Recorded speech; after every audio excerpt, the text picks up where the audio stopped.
राजमाता विजयराजे सिंधिया कृषि विश्वविद्यालय के निदेशालय विस्तार सेवाएं द्वारा अंतर्राष्ट्रीय मिलेट वर्ष 2023 जिसका कि आयोजन संपूर्ण विश्व में किया जा रहा है, उसी कार्यक्रम के अंतर्गत हमारे विश्वविद्यालय की यह अभिनव पहल है जिसमें हम मिलेट स्कूल ऑन एयर कार्यक्रम के माध्यम से हमारे देश के विभिन्न संस्थानों में कार्यरत वैज्ञानिक विशेषज्ञों के माध्यम से उनके तकनीकी ज्ञान को, कौशल को हमारे कृषक भाइयों तक पहुंचाने के लिए मिलेट स्कूल ऑन एयर कार्यक्रम का संचालन इस वर्ष किया जा रहा है हमारे विश्वविद्यालय के द्वारा। आज हमारे बीच में डॉक्टर हर्षल ई पाटिल, प्रधान वैज्ञानिक एवं प्रमुख हिल मिलेट अनुसंधान केंद्र नवसारी कृषि विश्वविद्यालय से हमारे बीच में उपस्थित हैं।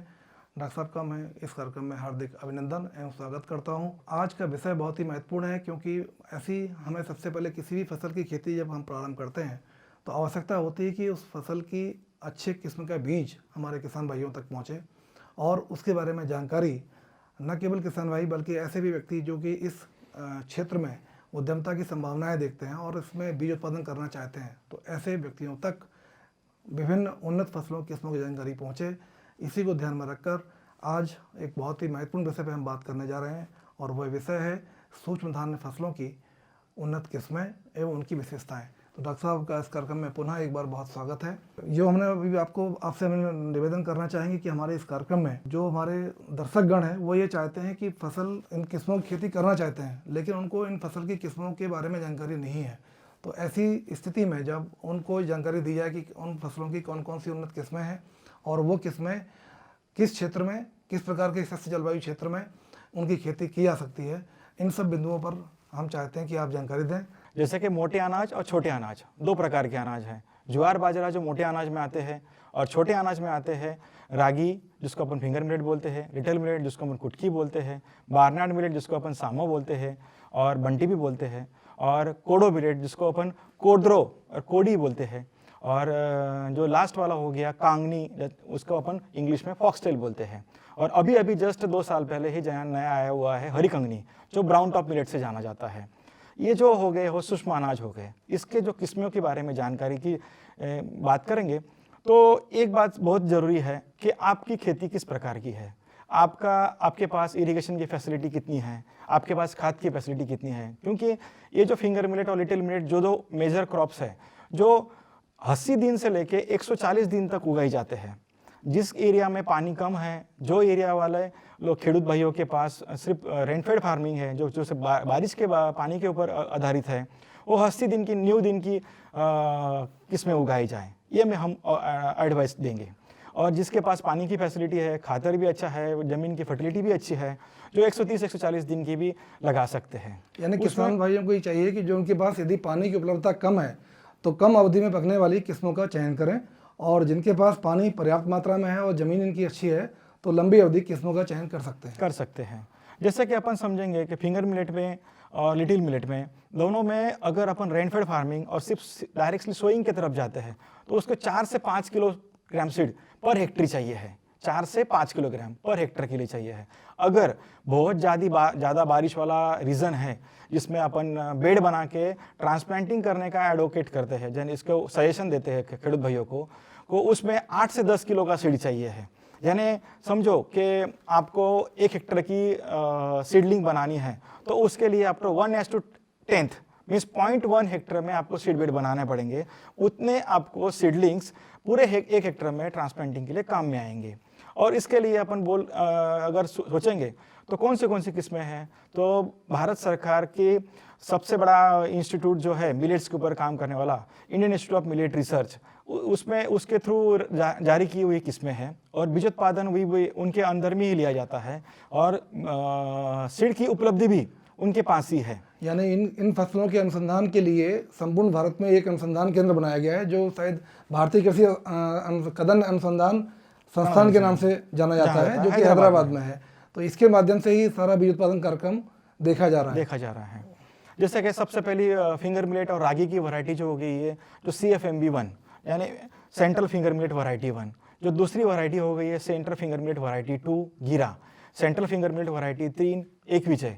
अब 2 और 3 मीन्स गीरा एंड एकविजय ये हमारी संशोधन केंद्र की वैरायटी है जो नवसारी यूनिवर्सिटी में हिल मिलेट रिसर्च स्टेशन में से डेवलप हुई है, सेंट्रल में रिलीज है। और अभी तक की सारे रिलीज वैरायटीज़ में रिसेंटली रिलीज नेशनल वैरायटीज़ है। अब गीरा की बात की जाए तो गीरा वैरायटी खेडूत भाइयों आदरणीय अपने पंतप्रधान मोदी जी के हाथों से वर्ल्ड फूड डे 2019 के दिन में 19 में ये रिलीज की हुई है। अब ये बायो फोर्टिफाइड वैरायटी के नाम से जानी जाती है। अब बायो फोर्टिफाइड वैरायटी का मतलब क्या होता है?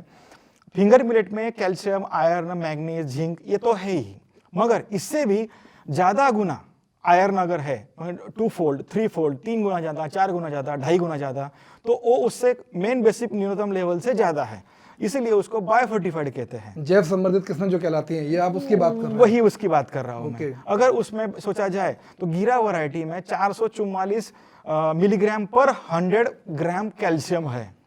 नॉर्मली गीरा वैरायटी से फिंगर मिलेट में 200-250 मिलीग्राम कैल्शियम यानी लगभग दुगनी मात्रा इसमें, दुगनी मात्रा है।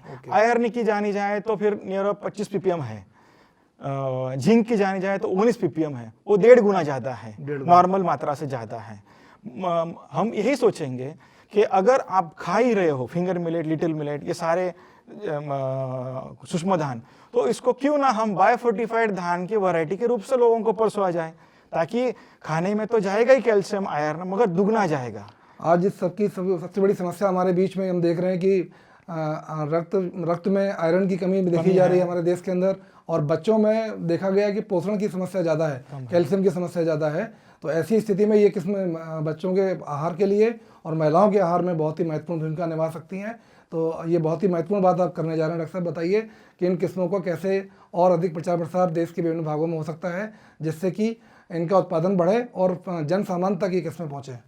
ये लास्ट 3 साल से NFSM मिशन यानी न्यूट्री सीरियल मिशन के अंडर सीड हब के अंदर भारत सरकार की तरफ से इस दोनों किस्म को बहुत ज़्यादा प्रमोशन दिया जा रहा है, क्योंकि ये बायोफोर्टिफाइड है पहली गीरा, और जो तीसरी है CFMB3 जो एक विजय बोली, ये डुअल पर्पस वैरायटी है। अब फर्स्ट जो गीरा वैरायटी है उसको भारत के विभिन्न क्षेत्रों में जहाँ पे माल न्यूट्रिशन का प्रॉब्लम है, वहाँ पे तो भारत सरकार इक्रिसाइट के मार्फत, इक्रिसाइट में हार्वेस्ट प्लस करके एक सीड ब्रांड है, वो सारे भारत भर में उसको प्रचार प्रसारित कर रहा है। मेरे मार्फत तो ये वैरायटी का 100 ग्राम का सीड हर एक खेडूत भाइयों को फ़ोन आने के बाद में मुफ्त में भेजता हूँ मैं। और बाकी बीज निगम के पास भी है, इस साल भोपाल बीज निगम ने भी इसका नियर अबाउट 300 kg ब्रेटर सीड मेरे से लिया हुआ है, उनके पास भी ये सीड मिल सकता है। अलग अलग विभिन्न बीज निगम की भी संस्था है हमारे पास से, इंडियन भेजते हैं, उनको भी हम सीड मटेरियल दे रहे हैं। अब जो तीसरी वैरायटी बोली एक विजय वैरायटी की खासियत ऐसी है, ये डुअल पर्पस वैरायटी है। डुअल यानी इसमें फॉडर भी ज़्यादा आता है और इसमें ग्रेन की भी मात्रा ज़्यादा है। अब ग्रेन की मात्रा नियर अबाउट 130 दिन में ये वैरायटी पूरी हो जाती है, उसका क्रॉप ड्यूरेशन है, और वो 3300 किलो तक जाती है। अब हम समझेंगे कि ये सारे जो सूक्ष्म अनाज है उसमें फॉडर जो आजकल का सबसे बड़ा प्रॉब्लम है, जो अपने गाय भैंस ढोरों को घास चारा देना पड़ता है। पशुपालन के लिए चारे की बड़ी समस्या हमारे देश में देखी जा रही है कि हमारे पास खेती के अलावा पशु चारे के उत्पादन के लिए भूमि बहुत कम किसान भाई छोड़ते हैं। तो ऐसी स्थिति में इन फसलों के माध्यम से चारा की उपलब्धता भी किसान भाइयों को सुनिश्चित होगी। तो ये फसलें देखी जाए तो बहुत ही महत्वपूर्ण किसानों के लिए होने जा रही हैं। निश्चित रूप से मैं आपसे अनुरोध करूँगा कि ऐसी किस्मों के बारे में हर फसल की इसमें बताएं जो कि हमारे किसान भाइयों को चारे के उद्देश्य को भी पूरा करें। आज तक कैसा था कि अपने पास जो ओल्ड वैरायटीज़ थी उसमें चारे का बहुत कम मात्रा में मिलता था, यानी near about 4000-5000 kilo KG per hectare में था। अब एक विजय जो वैरायटी, इसमें 8000 केजी पर हेक्टर ईल्ड आ रहा है चारे का, और फार्मर्स लोग साइलेज बना के उसको 6-6 महीने तक अपने एनिमल्स को खिला रहे हैं। इस चारे की एक विशेषता है, जैसा इसका कैल्शियम, आयरन, शुगर की मात्रा दाने में फायदेकारक है, वैसा ही साइलेज में और फॉडर में एनिमल्स के लिए फायदेकारक है। इसमें अगर मिल्क में देखा जाए तो इसका मिल्क की मात्रा बढ़ती है, मिल्क में कैल्शियम का प्रमाण बढ़ता है, फैट का प्रमाण बढ़ता है, और ये इजीली डाइजेस्टिबल है। जो अपने एनिमल्स हैं उसको उसके खाने के बाद तकलीफ नहीं होती। ये सबसे बड़ा बेनिफिट ये फिंगर मिलेट और रागी का है। और जो दूसरी किस्में अपन सोचा जाएंगे तो GPU 67 है, VL 352 है, और सबसे कम समय में पिकने वाली वैरायटी जो है जो GN8 है जो 100 दिन में आती है, ये वैरायटी अर्ली है और समर के लिए रिकमेंडेड है, जिसका 90 to 100 डेज ड्यूरेशन है और 2800 kg इसका ईल्ड आता है पर हेक्टरी। और लास्ट वाली एक वैरायटी जो PR208 जो पेड्डापुरम सेंटर से रिलीज की हुई है, वो फॉडर के लिए सिर्फ फेमस है, जिसका 8000 से 9000 kg फॉडर सबसे हाईएस्ट है और वो घास चारे के लिए लोग खेडूत भाई उसको पसंद करते हैं। कुटकी एक फसल है, महत्वपूर्ण फसल है, इसकी कुछ किस्मों के बारे में जानकारी दें। हाँ जी सर, कुटकी के लिए कैसे है कि उस कुटकी के 3 प्रकार हैं। बहुत अर्ली आने वाली नियर अबाउट 70-80 डेज वाली, मिडलेट वाली यानी 100 to 110 डेज वाली 110 दिन वाली, और लेट आने वाली जिसके पास खाद और पानी भी है यानी 130-140 दिन वाली। जो पहली जो सब समझेंगे CFMB कुटकी 1 सेंटर लिटिल मिलेट वैरायटी 1, वो Indian institute of millet research की उनकी खुद की वैरायटी है। वो 120 दिन की है, 2700 kg उसका ईल्ड है, ग्रेन क्वालिटी के लिए सबसे बेस्ट है। ये भी बायोफोर्टिफाइड वैरायटी में इसका इंक्लूड किया गया है। ये highest in calcium and manganese content है खेडूत भाइयों। और सेकंड जो वैरायटी जो बोलेंगे जो OLM 203 जो अर्लीस्ट नियर अबाउट 11 साल पहले की वैरायटी है, मगर ये 100 डेज की है यानी 100 दिन इसको पिकने के लिए लगते हैं और इसका उत्पादन जो है 2400 kg है।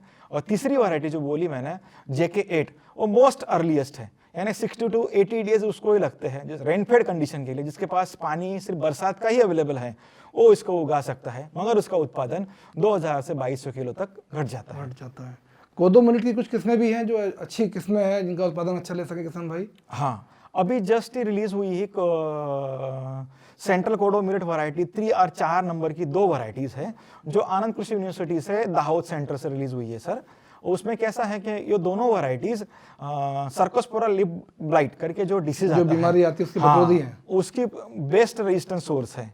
आज तक की जितनी वैरायटीज थी अपनी JK4 और जो भी ICR की वैरायटीज थी उसमें सर्कोस्पोरा का ब्लाइट्स का इंस्पेरेंस बहुत ज्यादा आता था। JK4 जो है हमारे मध्य प्रदेश के जवाहरलाल नेहरू कृषि विश्वविद्यालय ग्वालियर की जबलपुर की वैरायटी है। हाँ, तो वहां से निकली वैरायटी, इसमें समस्या थी ये सर्कोस्पोरा की, मगर अभी वो भी कम होती जाती रही है क्योंकि ये 2 जो रिलीज वैरायटीज है उसमें सर्कोस्पोरा लिप ब्लाइट का रेजिस्टेंसशिप है और साथ साथ ये लॉजिंग रेजिस्टेंट है, शैटरिंग रेजिस्टेंस है। शैटरिंग बोले तो दाना हार्वेस्टिंग के टाइम नीचे नहीं गिरता, वो पैनिकल पे ही चिपका रहता है, या कि अपन अगर फसल को काट लेंगे और अपन खड़े में जाके उसको थ्रेशिंग करेंगे तो वही दाना आपके हाथ में आएगा, दानों का नुकसान कम होता है, नुकसान कम होता है।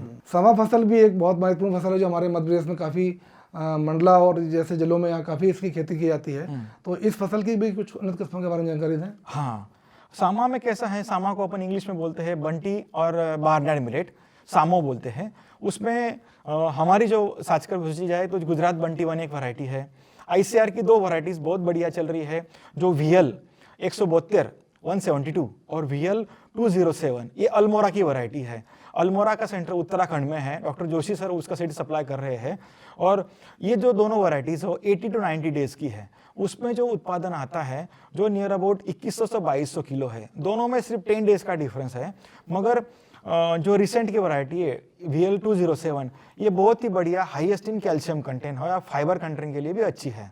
और जो पहली वाली वैरायटी जो बोली जो VL 172 ये हाईएस्ट इन मिनरल कंटेंट है सर।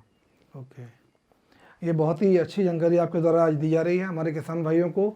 एक फसल में महत्वपूर्ण फसल है कंगनी, और इसकी शायद एक नई फसल आपने जो अभी बात की थी हरी कंगनी, कोई फसल इसका कोई अलग कोई किस्म है जो इसकी किस्में भी अलग विकसित की गई होंगी, तो उसके बारे में भी आप जानकारी दें। हरी कंगनी मीन्स इंग्लिश का नाम इसका ब्राउन टॉप मिलेट है, ब्राउन टॉप मिलेट। ये 3 साल पहले 4 साल पहले उसका रिसर्च चालू हुआ है और अभी just recently last year GKV के बेंगलोर जो कर्नाटका सेंटर है उन्होंने हरी कंगनी नंबर 1 करके एक वैरायटी रिलीज की हुई है। उसका सीड मटेरियल भी उन्हीं के पास मिलेगा और उसकी जो ड्यूरेशन है जो 70 to 80 डेज का है। हरी कंगनी का एक ही है कि ये हाईएस्ट इन मिनरल कंटेंट है, Fe कंटेंट है और मैग्नीज कंटेंट है। इसमें खेडूत भाइयों को फॉडर कंटेंट नहीं मिलेगा, मगर ग्रेन के लिए ये हरी कंगनी बहुत ही बढ़िया है।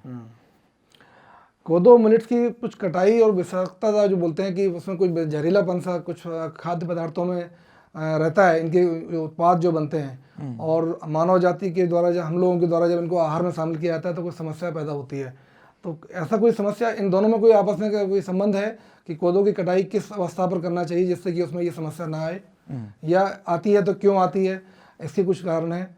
ये सारे के सारे खेडूत भाइयों, सूक्ष्म धान्य जो है उसमें कटाई के टाइम पे कोई तकलीफ नहीं है अगर मॉइस्चर रह जाए, मगर कोडो में, कोडो मिलेट जो कोदो है उसमें जो मॉइस्चर रह जाता है मोर देन 15% अगर मॉइस्चर रह गया हार्वेस्टिंग के टाइम, नहीं तो फिर ये इमैच्योर्ड रह गया तो उसमें पॉइजनिंग आता है। उसमें पॉइजनस जीन्स जो होते हैं जो पॉइजन क्रिएट करते हैं आफ्टर 3, 4, 6 मंथ्स तक क्रिएट करते हैं। और वो जैसे कि आप हार्वेस्ट करके अगर इमैच्योर ग्रेन्स को बिना सुखाए डायरेक्टली आप कंगनी में भर के रखते हो तो poison content day by day, month by month बढ़ता रहता है। उससे छोटे बच्चों में वोमिटिंग होती है, इवन डेथ तक हो सकती है।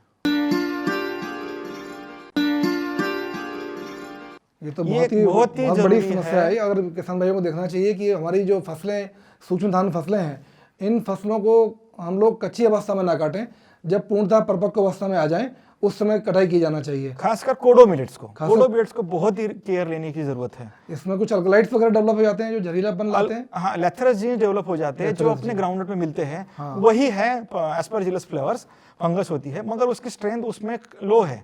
इसमें कोडो मिलेट में वो फ्लेवर्स बहुत हाई होती है और वो हाईली कार्सिनोजेनिक का पॉइजनस है। बाकी इसमें कोई तकलीफ नहीं, बाकी मिलेट्स में इसी एक को सिर्फ काळजी लेने की बहुत जरूरत है। अगर आपने कट भी करवा दिया है तो इसको आपने ढोर जो बोलते हैं जानवरों को, उनको भी मत खिलाइए, उनमें भी पॉइजनस होने की बहुत ज्यादा शक्यता है। ये तो बहुत ही महत्वपूर्ण जानकारी आपने आज दी कि इसमें हमारे किसान भाई यदि गलती कर जाते हैं तो न केवल मानव स्वास्थ्य के लिए बल्कि हमारे जानवरों के स्वास्थ्य के लिए भी ये बहुत ही विषाक्ततापूर्ण है और उनके स्वास्थ्य के लिए हानिकारक होगी। तो सब ये ध्यान देने वाली बात है कि हम फसल को काटते समय ध्यान रखें कि ये अपरिपक्व अवस्था में ना काटें, बल्कि पूर्ण परिपक्वता की स्थिति में जब आ जाए उस अवस्था में भी इन फसलों की कटाई हमें करना चाहिए। और एक महत्वपूर्ण चीज़ इन फसलों के साथ ये है कि हम उत्पादन तो ले लेते हैं, लेकिन उत्पादन के बाद किसान भाइयों को ऐसी कोई तकनीक है जिसके माध्यम से इन फसलों का अच्छा बाजार में बेच करके, उत्पाद बना करके वो अच्छा धन कमा सकते हैं क्या? इसके लिए क्या अपने स्तर पर वो क्या तकनीक कर सकते हैं या क्या तकनीक अपना सकते हैं जिसके माध्यम से कुछ बाजार में ऐसे उत्पाद बना के ले हैं जो अनाज के रूप में यदि बेचते हैं तो उसकी तुलना में कई गुना उनको उत्पादन में लाभ मिल सके? तो मैं जानना चाहता हूं कि वो अपने स्तर पर क्या कर सकते हैं किसान भाई। सही सवाल है सर। इसमें अपन इंग्लिश में बोलते हैं उसको वैल्यू एडिशन, प्रोसेसिंग। अगर ये मिलेट्स को देखा जाए तो वो मोटे अनाज और छोटे अनाज दोनों में प्राइमरी प्रोसेसिंग और सेकेंडरी प्रोसेसिंग, प्राथमिक और द्वितीयक, ये दो प्रकार की प्रोसेसिंग है। हाँ। उसमें प्राथमिक प्रोसेसिंग में क्या होता है कि आप हार्वेस्ट करके उसके दाने को बाहर निकालते हो। सबसे पहले वो बहुत इजी है, ज्वार और बाजरे में आप बारदान में लेके उसको पटक दो, लकड़ी से ठोक दो तो दाना निकल जाएगा। मगर सूक्ष्म अनाज में दाने के ऊपर प्लेमार और ल्यूरा यानी 2 एल्यूरॉन लेयर्स रहते हैं। उसको हम हल बोलते हैं। वो विदाउट डी हलिंग वो दाने से बाहर नहीं निकल जाते। अपन यहाँ पे सामने देख सकते हो, हर एक के दाने के ऊपर जो छोटा अनाज है उसके ऊपर का जो कवर है उसको आपको मशीन के अंदर डालना पड़ेगा। नहीं तो कम से कम जो पुराने सिस्टम थी, जो अपन सुबह 4 बजे उठ के उसको खलर में खांडते थे, वो प्रोसेस होनी चाहिए। मगर उसमें मेहनत ज़्यादा लगती है। कम से कम 10 किलो के लिए 2-2, 3-3 घंटे निकल जाते हैं, तब जाके आपको 50% दाना आपके हाथ में आता है। ओखली से जो पीटते ग्रामीण लेवल पर जो महिलाएं ओखली से मूसर के द्वारा वो कूटती थी दानों को, तो वो तकनीक तो अब बहुत देखी नहीं जा रही है। तो ऐसी कोई तकनीक, मशीनें कुछ बनी है जो किसान भाई अपना करके उनको अपने घरेलू स्तर पर महिलाएं उसको उपयोग कर सकें, उनके किसान जो कृषक महिलाएं हैं वो उसको उपयोग करके के ऐसे रूप में लेके आएँ उनके प्रोडक्ट जो मार्केट में उनको अधिक लाभार्जन कर सकें। तो मैं वो मशीनों के बारे में जानकारी चाहता था कि प्राथमिक स्तर पर यदि प्रसंस्करण करना चाहता है किसान भाई तो उसमें वो कौन सी मशीनें हैं जो अपने स्तर पर वो अपना सकता है और लाभ कमा सकता है।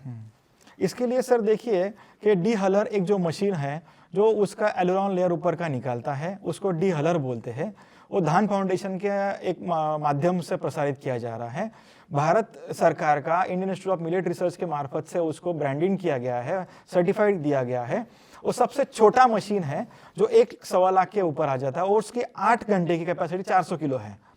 उसी में 2-2.25 लाख का एक सेकंड 3 HP का मशीन है जो 3 हाउस पावर का है, उसकी 8 घंटे की कैपेसिटी 800 किलो है, 700 से 800 किलो है। मगर उसमें एक ही चीज आपको मिलेगी, डीहलर राइस मिल जाएगा, यानी अनपॉलिश राइस मिल जाएगा। एक तरफ देखा जाएगा तो unpolished rice with very high in B12 है, यानी उसमें सारी न्यूट्रिएंट की मात्रा है। हमें ये पता होना चाहिए कि जो अनपॉलिश राइस अपन खाते हैं, अनपॉलिश मिलेट्स के धान खाते हैं, उसमें B12 की मात्रा बहुत ज़्यादा होती है। आजकल मार्केट में उसका रेट भी ज़्यादा है, उसके पैकिंग अपन सिंपली कर दो तो मार्केट में लेने वाले भी बहुत लोग उपलब्ध है। क्योंकि पॉलिश राइस में क्या हो जाता है, B1 से लेके B12 तक की सारे डिफिशियंसी और विटामिन निकल जाते हैं। पॉलिश ऊपर के कवर में वो विटामिन रहता है, वो अगर उसको पॉलिश कर दो आप तो वो निकल जाएगा। मगर इस मशीन की खासियत एक है, ये अनपॉलिश है, ये सिर्फ ऊपर का कवर निकालता है, छिलका निकाल देता है, बाकी अंदर पॉलिश को डिस्टर्ब नहीं करता और एज इट इज आपको ग्रे कलर का दिखाई देगा राइस दाना। क्योंकि इसमें देखा जाएगा ना तो ज्वार, बाजरा और नागली ये रोटी वर्गीय पाक है, इससे रोटी बनती है। और ये जो 5 प्रकार हो गए, सामो, कोड़ो, कुटकी, कांग, चीनो, कंगनी, ये राइस वर्गीय है, इससे राइस बनती है। ये राइस को आप एज इट इज खा सकते हो। अब एक और प्रश्न इससे क्रिएट हो सकता है कि खाना कैसा है, तो खाने के बारे में मैं और 1 मिनट आपसे बात करूंगा। तो ये ऐसे हो गई कि इसको आपको रात को सोने के टाइम ल्यूकवार्म वाटर में, हल्के गुनगुने वाटर में, पानी में उसको डाल देना है रात भर 8 घंटे के लिए। हाँ, उतना ही भिगोना है जितना उसकी लेवल है ग्रेन्स की, ना उससे ज्यादा जाना चाहिए, नीचे आना चाहिए। और उस पानी को बाद में सुबह आप अगर एक्सेस है तो निकाल दो, फिर बाद में 2 घंटे को सुखा दो और डायरेक्टली उसको कुकर में आप उबाल के खा सकते हो, एज उपमा, एज खिचड़ी बना के डायरेक्टली सर्व कर सकते हो। इसको अंबाली मेथड बोलते हैं अलग अलग लैंग्वेज में, ताकि उसका न्यूट्रिएंट की क्षमता बढ़ती है, खाने में उसका एक्सेप्टेंस लेवल्स न्यूट्रिएंट की पोषक तत्व उसमें बढ़ जाते हैं। ये बहुत ही महत्वपूर्ण बात बताई है और साथ ही ध्यान देना चाहिए कि हम इन फसलों का अनावश्यक रूप से पॉलिशिंग के ऊपर ना जाएं, ताकि इनकी गुणवत्ता जो है बनी रहे। और में विटामिन की जो आपने बात की, विटामिन B1 से B12 तक सभी विटामिन जो हैं कम हो जाते हैं, तो ऐसी स्थिति में फसल जो है, जो गुणवत्ता उसकी रहती है वो गिर जाती है। तो ये ध्यान रखें। एक प्रश्न में और मेरे दिमाग में ये आ रहा था कि ये प्राथमिक प्रसंस्करण के बारे में हमने बात की, द्वितीयक प्रसंस्करण भी कोई होता है इसमें? हाँ, द्वितीय प्रसंस्करण में इस सीधे राइस से आप इसके बिस्किट बना लो, चकली बना लो, कुरडी बना लो, पास्ता बना दो, अलग अलग प्रकार इसके लड्डू बना दो। ये सीधा आप मार्केट में डायरेक्ट वैल्यू एडिशन करके बेच सकते हैं। आजकल बहुत सारे मार्केट्स में, बहुत सारे हिली रीजन में जो SHG ग्रुप्स है, small scale self help group है, जो वुमेन्स फार्मर है, उसमें ग्रुप करके ये सादा सेकेंडरी प्रोसेस का काम कर रहे हैं। भारत सरकार की तरफ से मैं खेडूत भाइयों को, किसान भाइयों को जानकारी देना चाहूँगा कि बैंकों में बहुत सारे लोन्स अवेलेबल है। SHG ग्रुप को मिलेट के ऊपर सेकेंडरी प्रोसेस करने के लिए 4% से लेके 3% से लेके 4% तक लोन आपको अवेलेबल है। 3 से लेकर 4% ब्याज की दर में उनको ये ब्याज लोन मिल जाता है। तो इसमें जरूरत है, कृषक भाइयों को जरूरत है कि अपना एक स्वयं सहायता समूह का गठन कर लें और उस समूह बनने के बाद बैंक में आवेदन करके इस स्कीम का फायदा ले सकते हैं। 3 से 4% ब्याज दर पर आपको लोन उपलब्ध है और आप द्वितीयक प्रोसेसिंग करके अच्छा लाभ कमाने के लिए इस ओर भी एक उद्यमता के रूप में अपना सकते हैं। हमारे बीच में आज डॉक्टर पाटिल साहब ने बहुत ही महत्वपूर्ण जानकारी दी है। उन्होंने रागी, कुटकी, कोदो, सवा, कंगनी जैसी महत्वपूर्ण सूक्ष्म धान्य फसलों की उन्नत किस्में और उनके गुणधर्मों के बारे में बहुत ही विस्तार से जानकारी दी। जो आजकल हमारे किसान भाई इनकी खेती की ओर जाना चाहते हैं, अग्रसर होना चाहते हैं, तो निश्चित रूप से ये जानकारी उनके लिए बहुत ही लाभदायक और लाभ देने वाली सिद्ध होगी। यहाँ एक और महत्वपूर्ण बात आपने बताई कि इन फसलों को डायरेक्ट हम बाज़ार में बेचने की जगह यदि प्राथमिक स्तर पर, अपने घरेलू स्तर पर इन जो हलर और डीहलिंग का जो प्रोसेस हलर आते हैं, इनके माध्यम से यदि इन फसलों की प्राथमिक प्रसंस्करण करके हम बाज़ार में बेचेंगे तो अधिक लाभ भी मिलेगा और इनकी गुणवत्ता भी खराब नहीं होती है। और द्वितीयक प्रसंस्करण के लिए यदि आप स्वयं सहायता समूह बना करके अपने समूह को वित्तीय सहायता बैंकों से प्राप्त कर सकते हैं लोन के रूप में, जो कि बहुत कम ब्याज दर पर मिल जाता है, 3 से 4% ब्याज दर पर। निश्चित रूप से इन योजनाओं का यदि आप लोग लाभ उठाएंगे तो निश्चित रूप से आप आने वाले समय में इस मिलेट की खेती को एक उद्यमता के रूप में अपना सकते हैं और अधिक आर्थिक लाभ कमा सकते हैं। आप हमारे कार्यक्रम में सर आज उपस्थित हुए, इसके लिए आपका बहुत बहुत धन्यवाद।